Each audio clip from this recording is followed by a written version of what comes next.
ay rated SPG. Striktong patnubay at gabay ng magulang ang kailangan. Maaaring may masiselang tema, lengguwahe, karahasan, sexual, horror o droga na hindi angkop sa mga bata.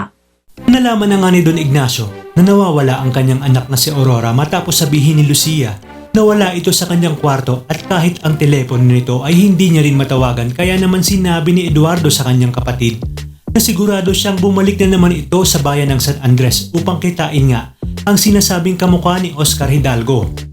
Kaya naman dito na naman muling nag-init ang ulo ni Don Ignacio at sinabi na siguro ito na ang panahon para tapusin nga itong si Oscar Hidalgo dahil ayaw niyang bumalik na naman ang kanyang anak dito at ayaw niya ring muling malayo sa kanya ang kanyang unika iha. Kaya madali niyang iniutos kay Eduardo na ipatawag ang kanilang mga tauhan dahil susugod sila sa bayan ng San Andres. Sinabi niya rin sa kanyang mga tauhan na sa oras na makita nila ang sinasabing totoong Oscar Hidalgo ay huwag silang magdalawang isip na patayin ito.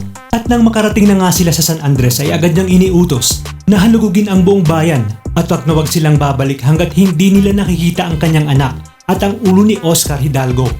Ngunit lingid sa kanyang alam ay tinawagan na pala ni Lucia si Aurora at nagbigay ng babala na parating na ang kanyang papa kasama si Eduardo. Kaya naman napaghandaan na ito ni Aurora at agad silang nakalikas sa kanyang bangka papunta sa tagong sapa ng San Andres kung saan ang kanilang dating tagpuan ni Oscar.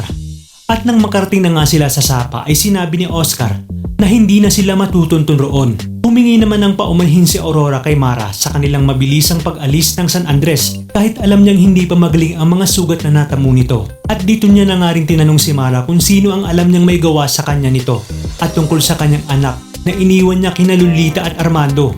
Kaya naman isang malaking palaisip ang kay Mara ang mga sinabi ni Aurora dahil kahit kailan walang naikwento sa kanya ang kanyang mga magulang tungkol sa anak ni Aurora. Sa inyong palagay, dito na kaya malalaman ni Mara ang tunay na lihim ng kanyang pagkatao at ang tungkol sa kanyang mga tunay na magulang?